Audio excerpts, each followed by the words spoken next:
Alors aujourd'hui, c'est une voiture absolument exceptionnelle dans notre garage puisqu'on n'en voit pas très souvent. C'est une Camaro Z28, donc une Chevrolet de 1985. Elle est belle. Moi je trouve ça cool, hein. Je suis un fan des années 80. Fan des années 80. Et ouais. Oh, come on, man. Allez, vas-y, j'ai donné de la patate. Allez, vas-y, enchaîne. Du coup, je vais directement vous emmener dans la time capsule. J'aime ça, j'aime cela. Regardez un peu cet intérieur. Préserver des affres du temps et de quoi Des affres du jean aussi. Voilà, non mais regarde un peu ça, les sièges ils sont neufs. La voiture elle est incroyable, le volant est même pas bouffé. La voiture est de 1985, donc c'est vraiment dans un état de conservation incroyable. Et on en voit très rarement. Ça c'est les voitures qui sont bidouillées, mamaillées, cassées. Les plastiques sont forcément les plastiques des américaines des années 80, c'est pas du grand cinéma. Et en plus en vieillissant ça devient vachement cassant. Donc très souvent tout est pété dedans, rien marche. Et bah celle-ci c'est tout l'inverse. C'est incroyable, elle est vraiment dans un état irréprochable. Et ça, c'est la caisse de notre pote Rick. Il nous avait déjà acheté la K2000, donc c'était la car que vous aviez vue chez nous, je pense il y a un an et demi. Donc voilà, c'est un vrai passionné, il a continué à la peaufiner cette voiture. Donc pour ceux qui n'ont pas vu, vous pourrez retourner un petit peu dans nos playlists de live. Donc on avait montré cette voiture là, c'était la car qui était la version méchante dans K2000, qui était en fait le tout premier proto de kit.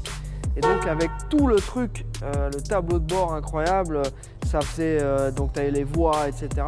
Et donc Richard a continué à bosser dessus, il a continué à améliorer plein de petits trucs. Et la caisse est dans un état incroyable, il a refait une peinture complète. Parce donc elle était biton noir et grise, et maintenant elle est toute noire. Et donc il voulait cette voiture en daily driver.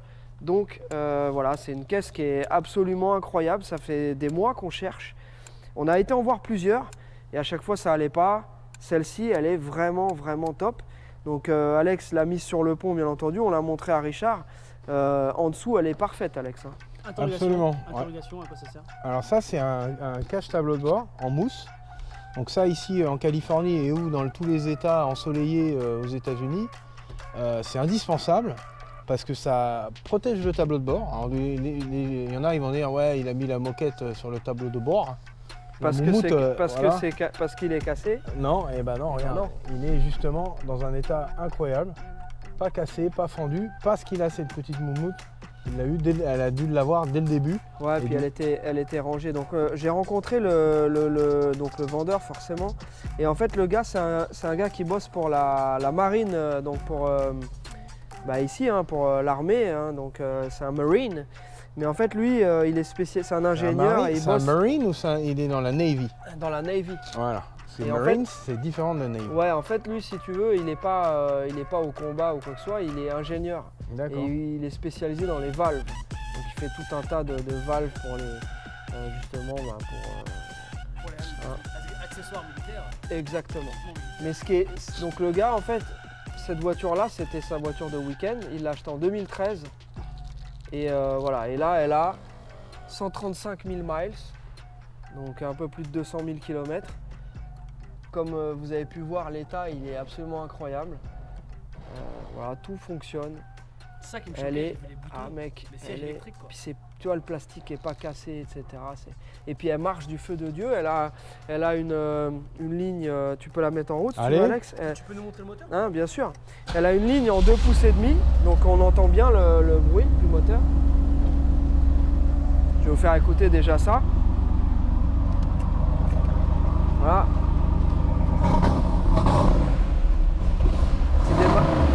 Petit démarrage à froid. Voilà.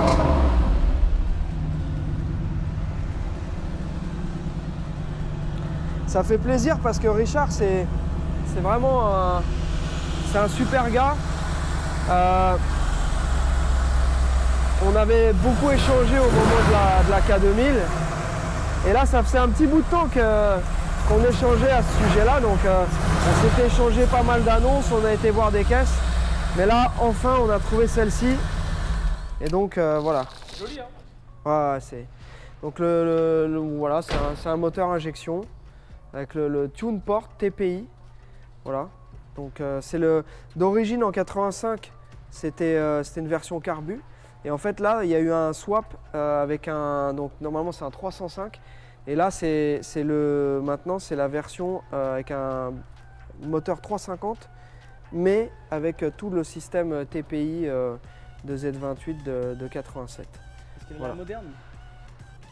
Ouais, en fait on retrouve ces moteurs là dans les Corvette C4. N'est-ce pas? Absolument. Voilà. Complètement. Donc c'est non, c'est rien à dire. Hein, on voit les petits autocollants d'époque, couleur d'époque, l'intérieur aussi. One owner? Non, lui c'était le deuxième ou le troisième propriétaire. Hein, donc voilà, mais regarde-moi ça, les jantes sont d'origine. Allez, regarde les feux arrière. Magnifique. C'est nickel. C'est nickel. Voilà. Ça, c'est des voitures comme on aime parce que justement, les gens pensent pas. Les gens pensent pas et en plus, on va certainement nous poser Attention, la question au niveau du Charlie, budget. pousse-toi. Ouais. Ah, le coffre, c'est direct. Hein, il y va, s'ouvre tout seul. Donc, ces voitures-là, au niveau du budget, c'est quand même bien sûr plus abordable qu'une voiture, un muscle car des années 60-70. Donc là, pour un bel exemplaire, on est entre 15 et 20 000 $.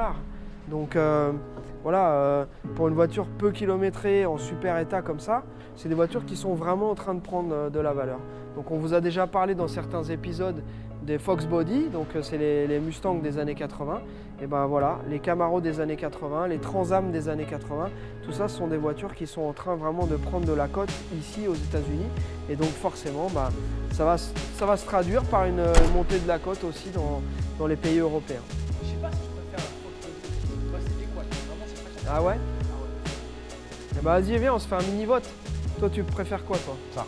Ça? Ok. Parce qu'il y a quand même des versions de la Fox Body. Ouais, alors c'est marrant, les Fox Body, donc c'est pareil, elles ont pas mal changé. C'est des voitures qui ont été construites pendant assez longtemps, je dirais de fin des années 70, je crois 78, 79. Parce qu'il y a eu la Mustang 2 dans les années 70 qui n'a pas été qui a pas très bien fonctionné et c'était vraiment des tout petits moteurs pour la plupart, hormis la Cobra de 76-77. Mais je crois que le Fox Body, c'est à partir des années 78-79, il me semble, et jusqu'aux fin des années 80. Et donc elles ont à chaque fois, il y a eu plein de feux arrière différents. Donc effectivement, je te rejoins. Certains que j'aime bien, d'autres que j'aime moins. Les dernières, j'aime bien. Les années... Et la fameuse du film Menace to Society. Donc tu sais, avec la version cabriolet, ils avaient mis des jantes Dayton à rayons. Donc voilà, ça c'est, on en voit de temps en temps des tributes Menace to Society.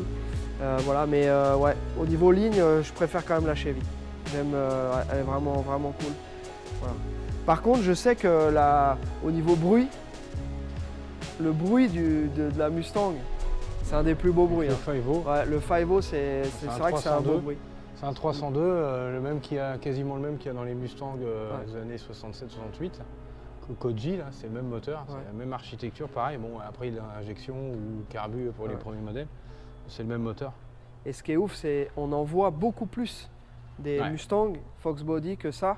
C'est ultra fiable. Les bagnoles, elles font le tour de la planète. Donc, et en termes de demande, les gens, ils commencent à... En termes de demande, je pense que pour l'instant, il y a plus de demandes sur les Camaro. Mais les Fox Body, je pense que quand ça va arriver, j'ai un pressentiment, mais je pense que quand on va commencer à vendre des Fox Body et que les gens vont commencer à se dire, putain, à rouler, c'est cool, c'est fiable, tu peux l'avoir avec la boîte 5 ou la boîte auto. Dans les deux cas, sur l'autoroute, c'est quand même, ça mouline moins qu'une bagnole ancienne. Après, c'est Youngtimer. Là, on est Youngtimer, voilà, exactement. Donc tu peux rouler avec vraiment à toute occasion, parce qu'une ancienne, c'est quand même un peu plus contraignant en termes d'agrément de conduite, etc. Ouais. Et c'est vrai que là, les petits Youngtimers, alors pour l'instant, les gens se jettent pas dessus parce que elles sont, je sais pas, et quand les gens les voudront, ça sera trop cher. Ouais, mais ça, on vous le dit à chaque fois, les gars. Ça sera trop cher. Ça, par exemple, il y a 5 ans, ça valait moins de 10 000.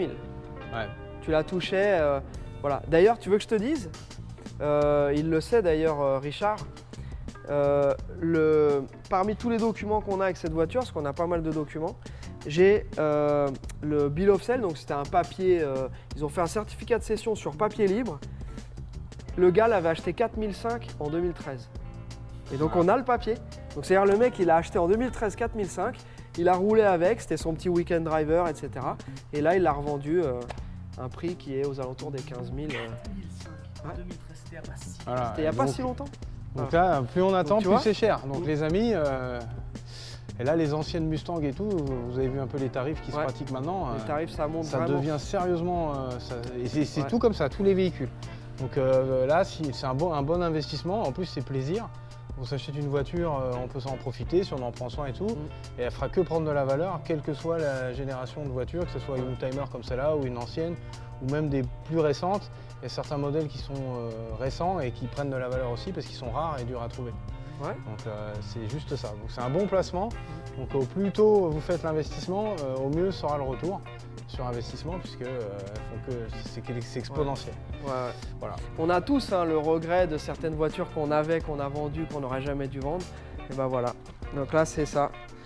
Et donc le gars m'a dit, pour la petite histoire, le vendeur m'a dit qu'il voulait une C7 avec la boîte mécanique 7 vitesses. Je lui ai dit, mec, on se fait un deal. Le jour où tu as ta voiture, tu viens, tu nous la montres. Parce qu'une boîte mécanique 7 vitesses, il n'y en a pas beaucoup. Et je Donc sais là, même c'est pas comme si... dans Fast and Furious. Ah mais là, mec, Pendant c'est- une semaine, ils sont en train de passer les vitesses. Ouais, une par jour en fait. Voilà, ils sont là. Et à la fin, Toretto, Ouais, le bras, le dimanche, c'est t'es en pour ça. 7ème. ils passent les vitesses en permanence. Donc là, Ouais. 7 vitesses, bon, après, ça sera boîte 40. Hein. Ouais, mais je crois pas que. Après, je pense Après, il n'y aura mais même plus déjà- de moteur. Ouais. Ça sera carrément le mouvement du bras qui fera avancer la voiture. Ouais. Ouais. Les camions, ils ont 15 vitesses. Ouais, mais Ouais. ils les sautent les camions. Ils Ouais. font ah, Ouais. c'est pour les manœuvres et tout, ils choisissent le bon rapport. Mais ils passent pas tous les rapports les uns après les autres, sinon. Mais là, t'imagines, boîte 7. Ouais. Déjà, à boîte 6, avant d'être fond de 6 avec une Corvette C6 ou C7. Mais là, c'est en 7, option ouais, mais les boîte vitesses- 7 vitesses. Les vitesses sont super, Les mecs, t'es tout le temps en train de- resserrées, étagées. L'étagement, il va être bien. Tu Ouais. vois, ça va envoyer. ça va Après, bien. t'as le triceps de Jean-Claude Van Damme. Ouais. Bon, très bien. Donc voilà Allez. pour cette petite caisse. J'espère que vous avez passé un bon moment avec nous sur ce petit format de une voiture, une vidéo. Voilà. Donc la prochaine, on va se faire quoi?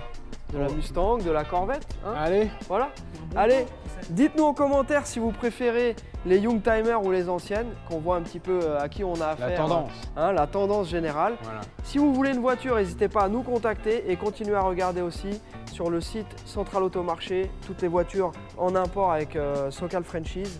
Voilà, donc Socal Franchise France, vous avez possibilité de commander des voitures modernes, récentes, un peu entre les deux comme celle-ci, et finition à la carte, etc., etc.